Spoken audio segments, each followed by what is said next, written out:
since the days of the Greeks. We don't combine philosophy and art with sport. Maybe for our audience, you might explain exactly what you mean by martial art. Martial art, the art of expressing the human body.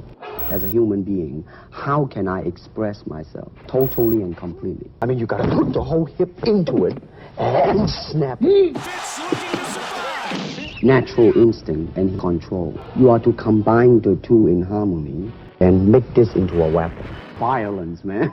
Ultimately, martial art means honestly expressing yourself, not lying to oneself. That, my friend, is very hard to do, and you have to train so that when you want it, it's there.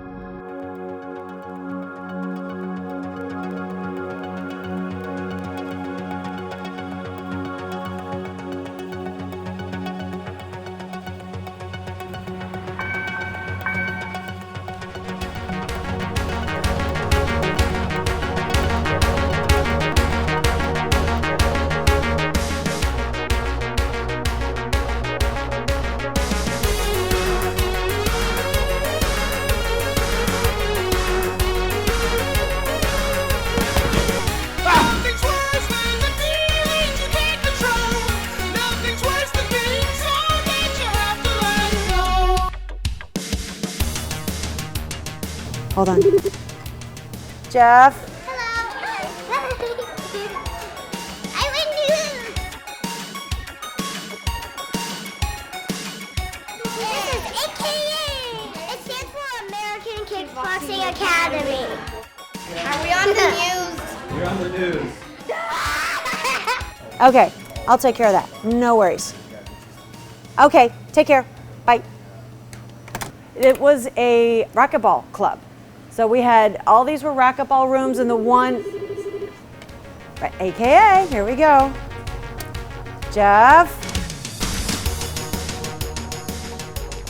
Well, AKA started at a glass shop after the glass shop closed. So we'd get in there, sweeping all the glass, put everything aside, and I began teaching my guys there how to box. And I became a world champion for ISK, full contact kickboxing, which is with shin guards and the whole bit.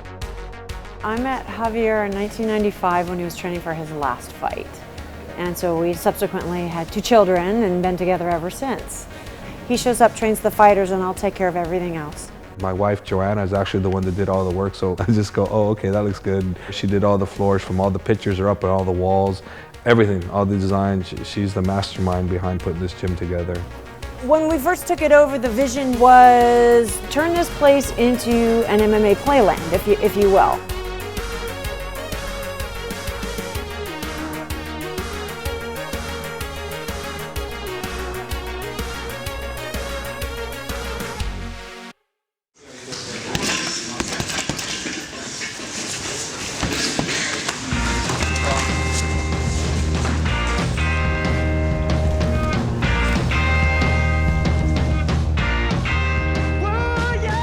I love the sport. It's a great sport. There's nothing like it. 2 men in a cage, the best man comes out victorious. It's pure. I'm a huge fan. I watch YouTube videos of my teammates, CAIN VELASQUEZ and John Fitch. It's what professional wrestling wants us to believe, you know? But this is real. There's nothing like it, man. I mean, come on. Every individual art in MMA is the closest thing to MMA as a whole. Because these are the only sports where you go out there by yourself and you're completely 100% accountable for your outcome. Come on. Nothing like it. Any guy that goes into that cage, you have to be a warrior. You know, I don't care if a guy's lost every fight he's fought. That man has something in him that sets him into that cage because it's intimidating, man. You're going into a cage and you're fighting.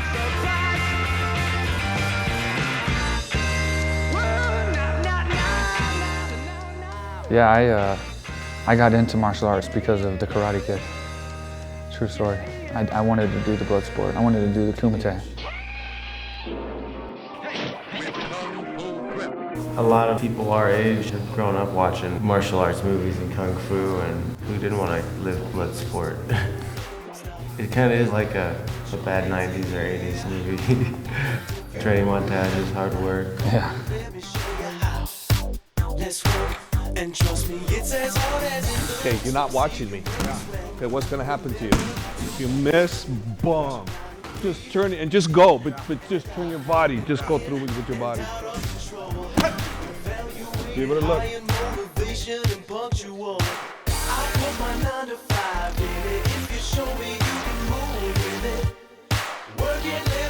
Just in case that uppercut slips in there, you just step, boom.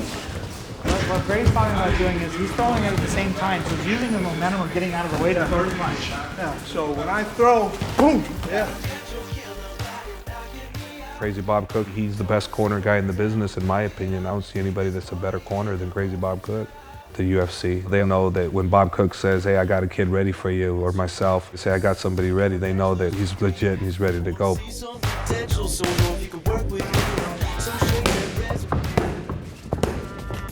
Sean Bunch is a former Olympian that wrestled with Daniel Cormier. He's good friends with Daniel. He's an incredible athlete.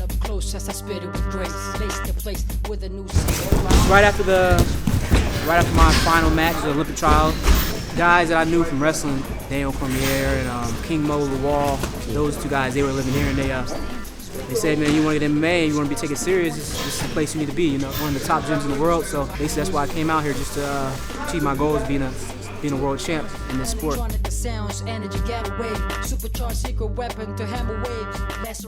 You'll be seeing a lot from Bunch real soon.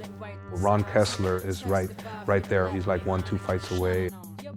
If you want to succeed in MMA, then you have to sleep MMA, you have to eat MMA, you have to breathe MMA, okay? Whoever wins and whoever loses, that's you, you know? There's no alter ego. You have to be honest to yourself. You can't be someone else.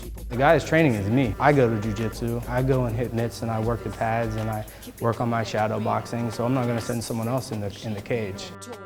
Everything you do has to be true.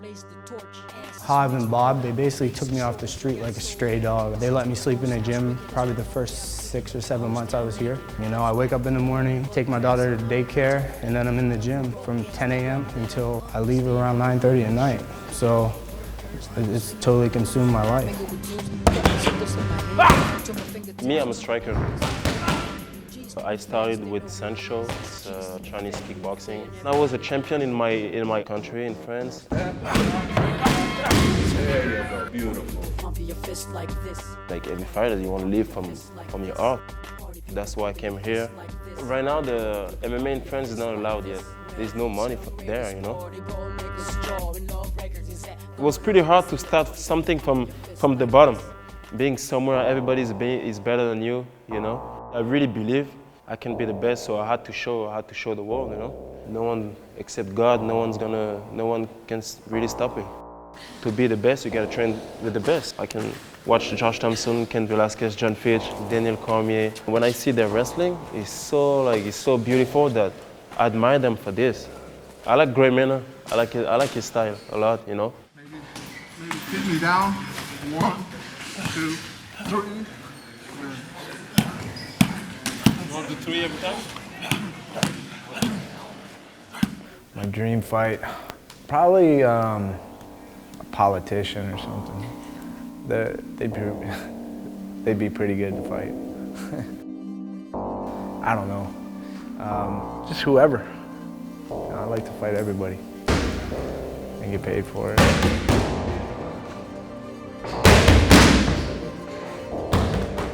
Today was the first time I worked with Gray Maynard. You know, I've always let him know that I would be available if he needed me, and he decided to take me up on it. I was really surprised. Everybody says he hits really hard. Everybody's correct. He's got some power. What do I do about speed? You have speed. Okay. This relaxation is speed. You've got speed. What you need to do is have the confidence to go inside with somebody and rip them apart. Take them out. You got power, man. You got natural powers.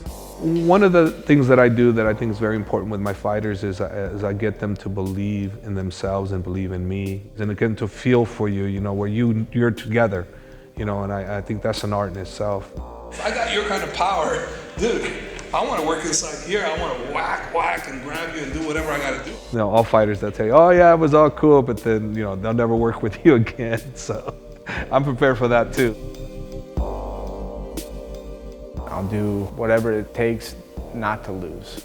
You know, I think an artist, you know, he has the eye to look at art. Well, you know, I think this is who I am. You know, I have that passion to beat up a guy, you know, to go to war, to get the nerves. Trash talking a great Maynard we've never seen before. He's saying all day they just ate that shot. The guys that are smart, you know, they're in it to compete, but, you know, it's a fight. You're in there to fight too. It's a war, but you gotta have a switch. You know, there's an on switch and there's an off switch. When I set out, I was in Texas, you know, small town Texas, and my goal was to be this big fighter and fight the UFC. And I wanted respect, just have a name, you know, and so when you set those goals, you have to be willing to do whatever it takes to get there, and that's kind of what I did. You know, I didn't care about my body, I didn't care about how bad I hurt when I got older, and if you fight on this level and you know, you take all these fights, it's gonna have an effect. I mean, you're gonna have problems. It's your sacrifice. Everybody wants to be remembered for one thing or another. But some people are more willing to take a crazy risk to make that mark. You know, you may get this gigantic knockout that's gonna propel your career. And I mean, it could literally be a coin flip that you get knocked out just as bad. So it's kind of a double-edged sword. You gotta live by it and just hope, you know, that you're all right at the end and you don't take too much damage.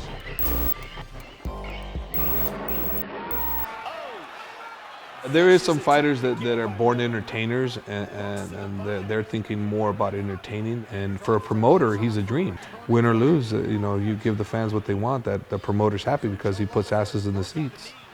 They give it their blood. Hey, you know, the business is about entertainment, whether we like it or not. Why are the most popular sites on the internet these crazy sites where guys are falling off their skateboards or getting hit by, you know, the running with the bulls, the animal attacks and stuff? It's because people like violence. It goes all the way back to the Roman times. That's why the NFL is so popular. You think the general public wants them to change the rules of the NFL? They don't. They love the big hits. I think football is the most brutal sport on the planet. I think it's more dangerous and physical than MMA. Like you said, oh! The fighters are trained to take punches to the face and kicks to the head, but these kinds of tissue work is painful. I get verbal tap outs. The rigorous training that they go through, that their body go through, it's just incredible, you know. Sean's looking pretty good right now. Not a lot of issues he's facing. So this is like a basic tune-up. It was my pro debut back in November 30th. After the fight, and they told me it was fractured in 2 places in my jaw, so I had to get wired up for 6 whole weeks straight. And I was on the straight liquid diet. Boost, Ensure, just blend up all my foods. I had to do that for 6 whole weeks. Yeah, I won the fight. Debut, pro debut. Well, you know, human body's only capable of having so many fights in them. Sustaining injury on top of injury, it adds up. If you're in a heavy fight prep and you're not sustaining injury, you're not training hard enough. That's the mentality. Bruce Lee actually invented this actual treatment, conditioned your abs. It's like doing 1,000 crunches. A lot of the people that used to enter the boxing gyms didn't even graduate from high school. You know, a lot of them were looking for a way out. They were using boxing as a way out. It's different in MMA, is the majority of these guys are college graduates. A lot of my guys in there finished college. They have degrees. You know, CAIN has a degree, Daniel has a degree, Sean Bunch has a degree. A lot of these guys have the degree. You know, a lot of people have that conception that these guys just want to beat the hell out of each other. That's not true. That's not true. These guys are technicians. They want to do it right. They want to do it with a beautiful executed technique. They want to work their craft because they're not street fighters. These guys are not street fighters. They're professional fighters. They're skilled fighters. They love to fight, but they love to compete. Old school AKA, man, we beat the crap out of each other. So long as I could talk the next day, I was good. I had no worries. I think if you're overly concerned with your health and worried that every hit's going to cause damage, yeah, it's going to be a long ride. The right leg out. Ready? Begin. 1, 2, 3, 4, 5, 6, 7. Hand. Rush. Head inside. Come on, Moses. Shuffle, boy. Throw. Shoot. There we go. It's like I get these kids, you know, at 6, 7 years old, and they're like a blank canvas, right? Everything you do is gonna dictate what happens in that picture. These kids that they wanna learn so much, they just believe, man. Shake hands, wrestle. Come on, Andrew, go, shooting, Andrew, shooting, Andrew. Moses, that's not a good shot, son. I always took this sport as a game. I didn't really take it as a violence. Time. Next guy, ready. Go. Will, go get him. You know, when you're a kid, you don't think too much, you know, you play more. Get to that. Nice, Moses, keep wrestling. I think the most dangerous thing to do in the cage is being owned by the fear, you know? Dude, what's up with your nose bleeding all the time? Head up. Like, it affects you so much that you can't do your work. Hold it up. Even after 100 fights, I still have the same fear, but I know how to control it. Don't cry. Hey, don't cry. You're fine. Not scared of pain or knockout, you're scared of doing wrong because people are watching you, because your ego wants to do good. Stay close on him, Moses. Get up, Joe. Good job. Go. It's more than just a sport. You will have war many times. You know, we fighters. So we have war all the time, you know. One day in their life that everybody felt like they're gonna give up, you know. At that point, you don't wanna give up. So you need to find something to motivate you to keep going, you know, to push yourself, to be stronger than you are at the moment. I don't know if it makes sense. It's hard to explain. But yes, sometimes you really need to find your strength somewhere. You know how sometimes people say they close their eyes and you can just picture, you know, you're like floating. Oh, it's not like that. It's not like dancing. It's not like gymnastics. You know, I mean, you close your eyes in a fight, you're gonna hear punching and kicking. You know, so it's not very artistic. But I mean, some people may view it like that, but I don't. It's a fight. Yeah, it's a fight.